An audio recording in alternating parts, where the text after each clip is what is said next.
Está começando Direto ao Ponto, um programa de perguntas e respostas.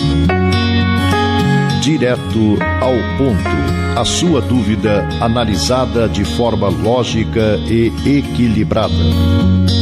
Direto ao Ponto, uma realização do grupo Os Mensageiros. Alô, amigos, aqui estamos para conhecer as respostas que você procura perante as dúvidas e conflitos apresentados pela vida, na visão filosófica, científica e religiosa do Espiritismo. Indo direto ao ponto, vamos à primeira pergunta do programa de hoje. Como explicar a esquizofrenia infantil? As condições de vida do mundo moderno, na sociedade tecnológica em que vivemos, marcada por tantos contrastes e contradições sociais, impõe à criança, já na primeira infância, muita perturbação. A esquizofrenia. Disse que ela é o suicídio depois do homicídio. O complexo de culpa, desencadeado em reencarnação recente, adquire dimensões tamanhas que a química do cérebro se modifica. Com isso, manifesta-se a esquizofrenia como uma doença variável, especialmente pelos desequilíbrios na liberação dos líquidos expelidos pelo corpo. Revelam, portanto, os espíritos superiores que a esquizofrenia é o homicida que se fez suicida. Afirmam que o complexo de culpa é tão grande, o remorso é tão terrível que se reflete na própria vida física da criatura durante algum tempo ou muito tempo. O problema, portanto, procede da vida espiritual. Antes do processo reencarnatório, carregamos conosco no mundo espiritual o problema da culpa que tenhamos instalado dentro de nós. Muitas vezes, sofremos condições de vida que podemos chamar de vida purgatorial no outro mundo. Dessa forma, somos devolvidos à Terra mesmo, aos núcleos habitacionais em que as nossas culpas foram adquiridas. Muitas vezes trazendo conosco o problema da esquizofrenia.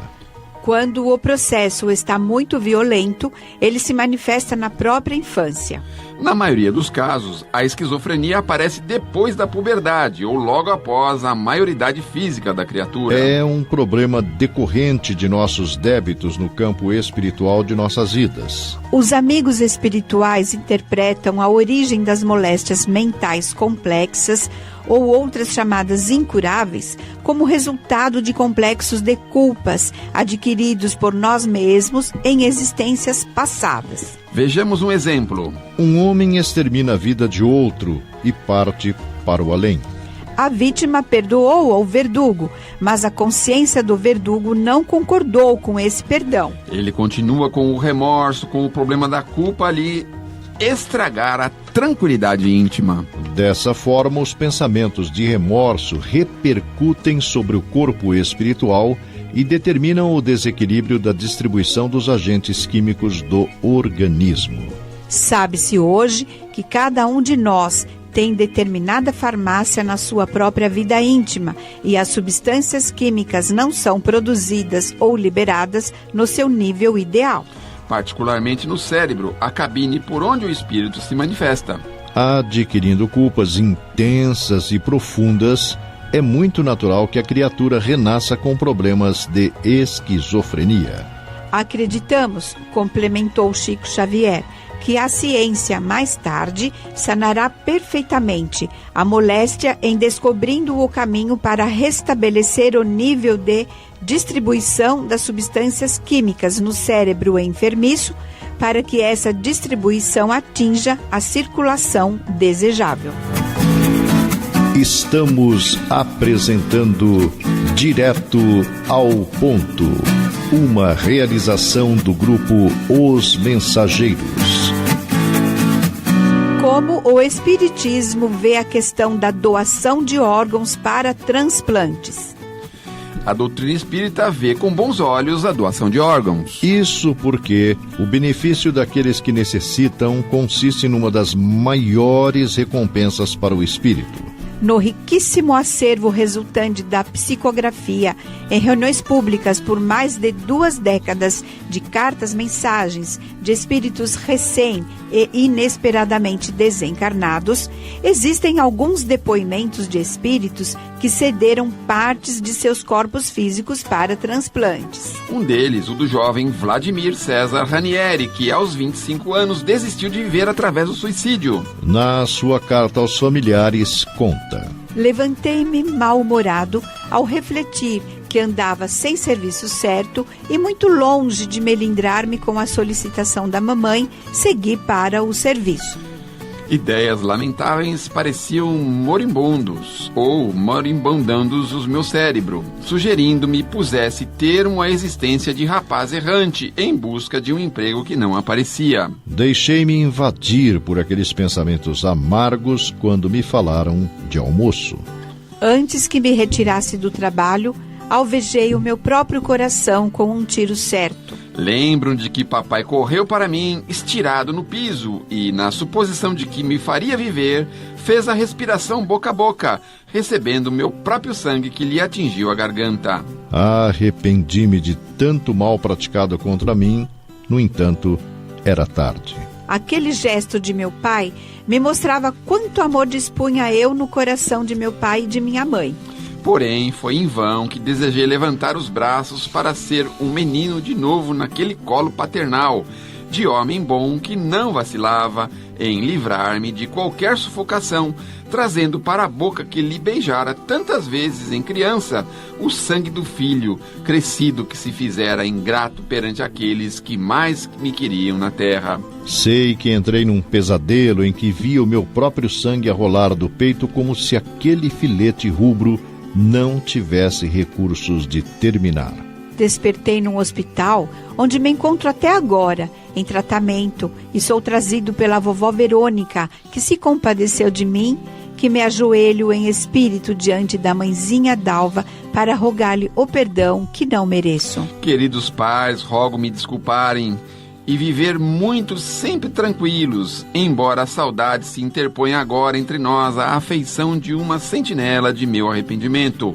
O suicida é um detento sem grades. Graças a Deus, melhorei da hemorragia incessante que me enlouquecia. Depois de algumas semanas de aflição, um médico apareceu com uma boa nova. Ele disse que as preces de uma pessoa que se beneficiara com a córnea que doei ao banco de olhos se havia transformado para mim num pequeno tampão que, colocado sobre o meu peito, no lugar que o projétil atingira, fez cessar o fluxo de sangue imediatamente. Eu, que não fizera bem aos outros, que me omiti sempre na hora de servir, compreendi que o bem feito involuntariamente por uma pessoa morta é capaz de revigorar-lhes as forças da existência. Outro caso é do jovem Christian Freitas Campos, vítima de um acidente com sua moto. Atendendo sua vontade, sua mãe autorizou a retirada de suas córneas também e quando, do primeiro encontro com Chico Xavier, ouviu dele: O menino está bem e feliz. Pede à senhora para não desesperar. Ele está aqui.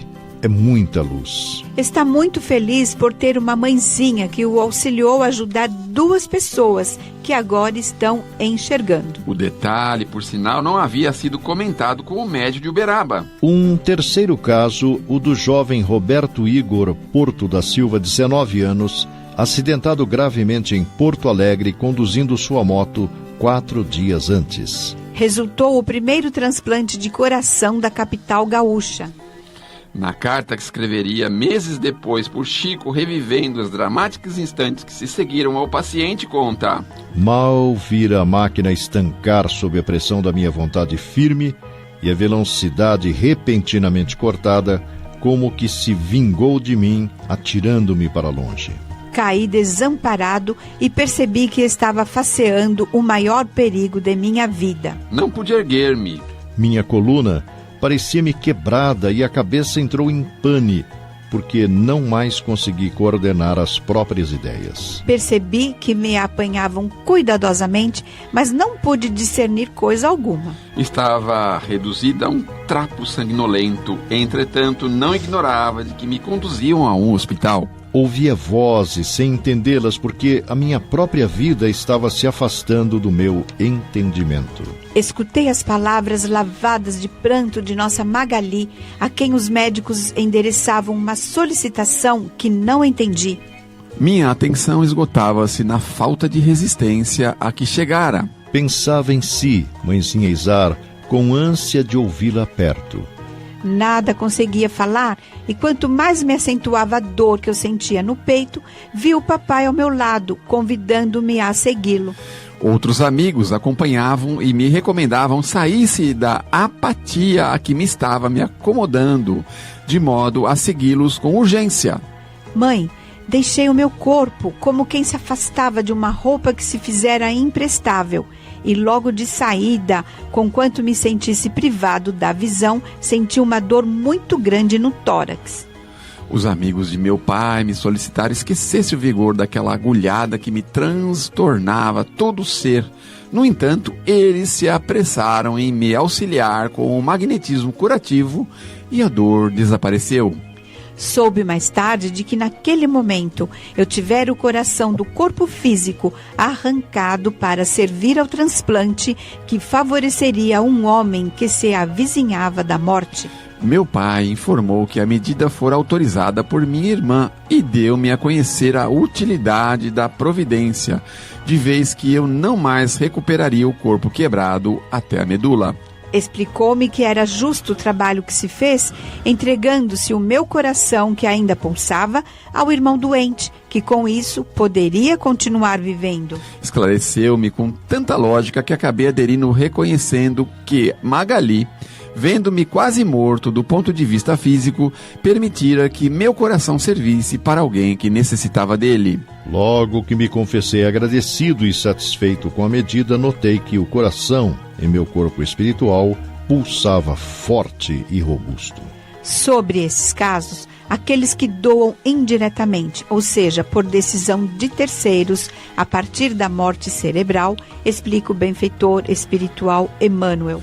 Mesmo que a separação entre o espírito e o corpo não se tenha completado, a espiritualidade dispõe de recursos para impedir impressões penosas e sofrimento aos doadores. A doação de órgãos não é contrária às leis da natureza, porque beneficia. Além disso, é uma oportunidade para que se desenvolvam os conhecimentos científicos, colocando-os a serviço de vários necessitados. Você está ouvindo Direto ao Ponto. Por que tanta desigualdades e sofrimentos entre as criaturas humanas? Muitos se surpreendem por encontrar na Terra tanta maldade, paixões terríveis, tantas misérias e doenças de todas as naturezas, e concluem disso que a espécie humana é algo muito triste. Este julgamento origina-se de um ponto de vista limitado e dá uma falsa ideia de conjunto. É preciso considerar que na Terra não se encontra toda a humanidade, mas somente uma pequena porção dela. De fato, a espécie humana inclui todos os seres dotados de razão que povoam os incontáveis mundos do universo. Pois bem, o que é a população da Terra comparada com a população total desses mundos? Bem menos do que a de um lugarejo em relação à de uma grande nação. Portanto, a situação material e moral da humanidade terrena nada tem de surpreendente, se levarmos em conta a destinação da Terra e a natureza dos que o habitam. Faríamos uma ideia muito falsa dos habitantes de uma grande cidade se apenas o julgássemos pela população dos bairros pobres e humildes. Num hospital, vêem-se somente doentes ou estropiados. Numa prisão, vê-se todas as torpezas e todos os vícios resumidos. Nas regiões insalubres, a maior parte dos habitantes é pálida, fraca e doente. Pois bem, que se considere a Terra como sendo um subúrbio, um hospital, uma penitenciária, uma região doentia, pois ela é ao mesmo tempo tudo isso. Então se compreenderá por que as aflições superam as alegrias, já que não enviam a um hospital pessoas que estão bem de saúde, nem às casas de correção, as que não fizeram o mal. Acontece que nem os hospitais nem as casas de correção são lugares prazerosos. Portanto, do mesmo modo que numa cidade toda a população não está nos hospitais ou nas prisões, também toda a humanidade não está na Terra. Ora, assim como se sai do hospital quando se está curado e da prisão quando se cumpriu a pena, o homem deixa a Terra para mundos mais felizes quando está curado de suas enfermidades morais ou tenha resgatado as suas penas. Para se entender melhor a visão oferecida pelo Espiritismo, resumimos alguns pontos do ensinamento de todos os espíritos superiores. A qualificação de mundos inferiores e mundos superiores é uma referência mais comparativa do que exata. O mundo é inferior ou superior em relação aos que estão acima ou abaixo dele na escala progressiva. Tomando a Terra como ponto de comparação, pode-se fazer uma ideia do estado de um mundo inferior, supondo que nele o homem esteja num grau de povos selvagens ou das nações bárbaras que ainda encontramos em nosso planeta e que são os restos do seu mundo primitivo. Nos mundos mais atrasados, os seres que os habitam são de algum modo rudimentares, têm a forma humana, mas sem nenhuma beleza. Os instintos não têm ainda nenhum sentimento de delicadeza ou de benevolência, nem noções de justiça ou de injustiça. A força bruta é a única lei. Sem indústrias, sem invenções, seus habitantes passam a vida na conquista de alimentos. Porém, Deus não abandona nenhuma de suas criaturas. No fundo das trevas da inteligência delas habita adormecida a vaga intuição, ainda em desenvolvimento, de um ser supremo. Esse sentir é suficiente para os tornar superiores uns aos outros e prepará-los para alcançar um estágio de vida mais evoluído. Não são seres condenados, são antes crianças que estão em crescimento. Entre os degraus evolutivos dos mais inferiores aos mais elevados, percorre o homem incontáveis encarnações. De tal forma que nos espíritos puros, desmaterializados e iluminados, é difícil reconhecerem-se aqueles mesmos seres que um dia foram primitivos. Do mesmo modo que é impossível reconhecer-se no homem adulto o embrião que o originou. Nos mundos que atingiram um grau superior de evolução, as condições da vida moral e material são totalmente diferentes das da Terra. A forma do corpo, como em todos os lugares, é a forma humana. Mas embelezada, aperfeiçoada e, sobretudo, purificada. O corpo nada tem de materialidade terrena e, por essa razão, não está sujeito nem às necessidades, nem às doenças, nem às transformações decorrentes da predominância da matéria. Os sentidos, estando mais apurados, têm percepções que a grosseria do organismo do homem na Terra impede de ter. A leveza específica dos corpos torna a locomoção rápida e fácil. Ao invés de se arrastarem sobre o solo, deslizam, por assim dizer, sobre a superfície, ou planam na atmosfera sem outro esforço a não ser a vontade. Os homens conservam por sua vontade os traços de suas existências passadas. Aparecem a seus amigos do mesmo modo como esses o conheceram. Porém, iluminados por uma luz divina, transformados pelos sentimentos interiores que são sempre elevados. No lugar de rostos pálidos, abatidos pelos sofrimentos e paixões, a inteligência e a vida irradiam aquele brilho que os pintores traduziram pela auréola dos santos. A pouca resistência que a matéria oferece aos espíritos já muito avançados torna rápido o desenvolvimento dos corpos e é curta ou quase nula a infância. A vida sem as preocupações e angústias é proporcionalmente muito mais longa que na Terra. Em princípio, o tempo de vida é proporcional ao grau de adiantamento dos mundos. A morte não tem nada dos horrores da decomposição e, longe de causar pavor, é considerada uma transformação feliz, pois a dúvida sobre o futuro lá não existe. Durante a vida, a alma, não estando encerrada em uma matéria compacta, irradia e goza de uma lucidez que a deixa em um estado quase permanente de liberdade, permitindo a livre transmissão do pensamento. Nesses mundos felizes, as relações entre os povos, sempre amigáveis, nunca são perturbadas, quer pela ambição de escravizar seus vizinhos, quer pela guerra que é sua consequência. Não há nem senhores, nem escravos, nem privilegiados de nascimento. Apenas a superioridade moral e a inteligência estabelecem entre eles a diferença de sua evolução e conferem a supremacia. A autoridade é sempre respeitada, pois ela só é dada por mérito e exercida sempre com justiça. O homem não procura elevar-se acima do homem, mas acima de si mesmo, aperfeiçoando-se. Seu objetivo é chegar à categoria de espírito puro.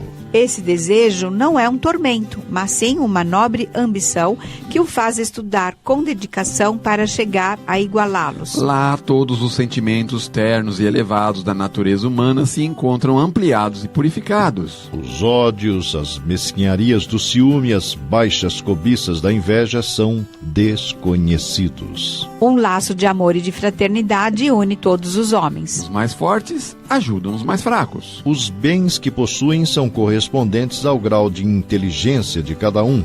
A ninguém falta o necessário, pois ninguém está ali em expiação. Em uma palavra, nesses mundos felizes, o mal não existe. No nosso mundo, temos necessidade do mal para apreciar o bem, da noite para admirar a luz, da doença para valorizar a saúde. Nos mundos superiores, esses contrastes não existem. Eis que o homem tem maior dificuldade para compreender. Com muita criatividade, pintou os tormentos do inferno, mas não pôde representar as alegrias do céu. E isso por quê? Porque, sendo inferior, apenas experimentou penas e misérias. Não conhece as claridades celestes. Ele apenas pode falar daquilo que conhece. Mas, à medida que se eleva e se purifica, seu horizonte se amplia e compreende o bem que está diante de si.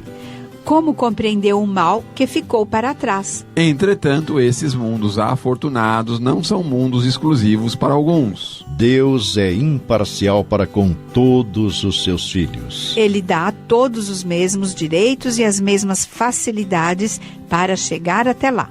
Faz todos partirem do mesmo ponto e a nenhum beneficia mais do que a outros. As primeiras posições são acessíveis a todos. Compete a cada um conquistá-las pelo trabalho, alcançá-las o mais rápido possível. Ou arrastar-se durante séculos e séculos, expiações e provas. Situação típica de mundos como esse em que vivemos, classificado como de expiação e provas. Os espíritos em expiação na Terra são, se assim podemos dizer, como estrangeiros. Eles já viveram em outros mundos de onde foram excluídos em consequência de sua insistência no mal e porque eram causa de problemas para os bons. Foram expulsos por um período para o meio dos espíritos mais atrasados que eles, trazendo por missão fazer progredir a estes últimos, pois já tem consigo a inteligência mais desenvolvida. E as sementes do conhecimento adquiridos nos mundos em que viveram. É essa a razão pela qual espíritos cumprindo punições se encarnam em meio a raças mais inteligentes. Porque aí as misérias da vida têm para eles maior amargor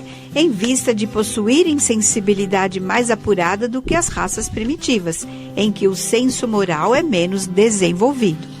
A Terra fornece, pois, um dos exemplos de mundos expiatórios, cuja variedade é infinita. Mas que tem como característica comum servir para resgatar as culpas dos espíritos rebeldes à lei de Deus. Exilados aqui, esses espíritos têm que lutar ao mesmo tempo contra a perversidade dos homens e contra os rigores da natureza. Trabalho duro e difícil que desenvolve em conjunto as qualidades do coração e as da inteligência. É assim que Deus, em sua bondade, torna o próprio castigo proveitoso para o progresso do espírito.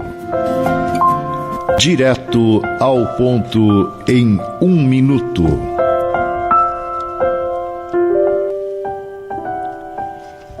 Coragem, não percas a esperança ante as sombras da estrada. Provações aparecem, silencia e trabalha. Carência de recursos, Deus nos supre de forças. Inquietações à frente, o amparo vem de Deus. Pensa na paz dos céus. Sobre a tormenta em fúria, coragem, serve e segue. Deus nos sustentará. Emmanuel. Então, queridos irmãos, Do Direto ao Ponto em um minuto, nós vamos percebendo as palavras de Emmanuel nos colocando de forma a começarmos a vislumbrar as alegrias celestes. Quantas e quantas vezes estamos fixados nas dores, nas dificuldades, nos problemas, especialmente os problemas humanos, sejam eles políticos, econômicos e de toda sorte. Mas já podemos vislumbrar o que nos espera.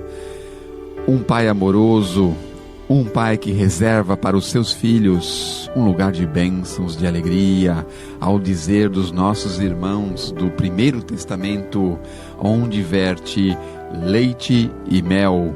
Meus amigos, meus irmãos, tenhamos força e coragem, porque um futuro promissor nos espera.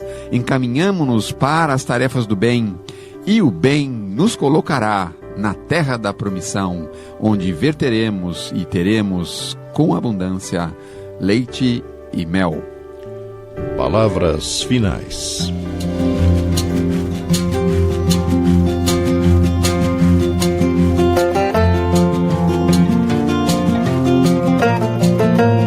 O Grupo Espírita Os Mensageiros é uma entidade dedicada à difusão da mensagem espírita, sobretudo as recebidas pelo médium Francisco Cândido Xavier, e atua de forma absolutamente gratuita, tanto no Brasil como no exterior. Publica também o jornal Os Mensageiros. O Grupo Espírita Os Mensageiros tem também o seu braço social, a AME, que mantém atividades sociais no Glicério e em Carapicuíba, além de Piedade. Venha conhecer-nos. Escreva-nos para se inteirar das demais atividades do grupo, enviando-nos sua correspondência para a Caixa Postal 522, CEP 01031 970, São Paulo, São Paulo, ou pelo endereço eletrônico mensageiros@mensageiros.org.br. Escreva, enviando-nos suas dúvidas, manifestando comentários ou opiniões. Na próxima semana, convidamos você para irmos direto ao ponto.